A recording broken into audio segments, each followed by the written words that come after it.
Sobat Seram, kalian pernah dengar cerita horor tentang Tol Cipali? Jalan tol yang menghubungkan Cikampek dan Palimanan ini gak cuma terkenal sebagai jalur cepat, tapi juga jadi tempat cerita-cerita mistis yang bikin merinding. Katanya, ada sosok gaib yang sering muncul di sana. Penasaran kan? Yuk kita bahas bareng.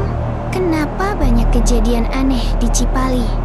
Jadi gini, Tol Cipali itu nggak cuma panjang banget, tapi juga melewati area yang dulunya hutan dan tanah kosong.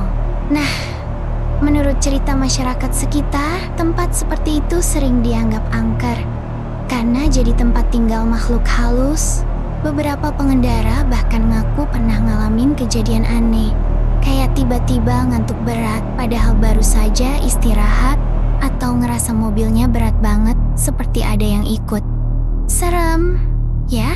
Yang paling sering diceritain itu sosok perempuan berpakaian putih. Banyak yang bilang dia suka tiba-tiba muncul di tengah jalan, bikin pengemudi kaget dan refleks ngerem mendadak. Ada juga yang ngaku ngelihat perempuan ini duduk di pinggir jalan, tapi pas dideketin, hilang begitu saja. Nggak sedikit yang percaya kalau dia ini penunggu Tol Cipali yang suka iseng ganggu orang. Pernah dengar cerita mobil oleng tanpa sebab? Ini salah satu kejadian yang sering banget terjadi di Cipali. Salah satu kisah yang bikin merinding datang dari seorang sopir truk. Dia bilang saat melintasi area tertentu, truknya tiba-tiba seperti ditarik ke kanan, hampir masuk ke jalur berlawanan. Untungnya dia langsung sadar dan banting setir.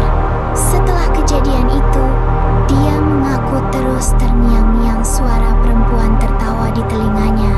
Nggak cuma itu sobat, ada juga cerita dari pengguna jalan yang ngerasa mobilnya tiba-tiba penuh seperti ada yang duduk di kursi belakang.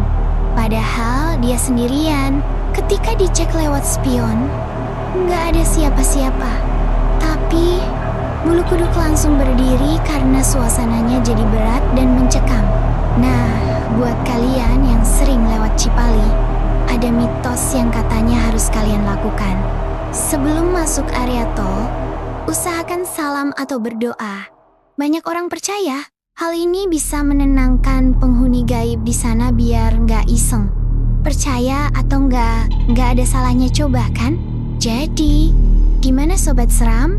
Menurut kalian, cerita-cerita ini cuma kebetulan atau memang ada sosok tak kasat mata di sana? Yang jelas, selalu hati-hati di jalan ya, terutama kalau melewati Tol Cipali. Kalau kalian punya pengalaman seram atau cerita lain, jangan ragu share di kolom komentar. Oh iya, jangan lupa like video ini, subscribe, dan nyalakan lonceng notifikasinya biar kalian gak ketinggalan cerita horor lainnya. Sampai jumpa di video berikutnya, Sobat Seram.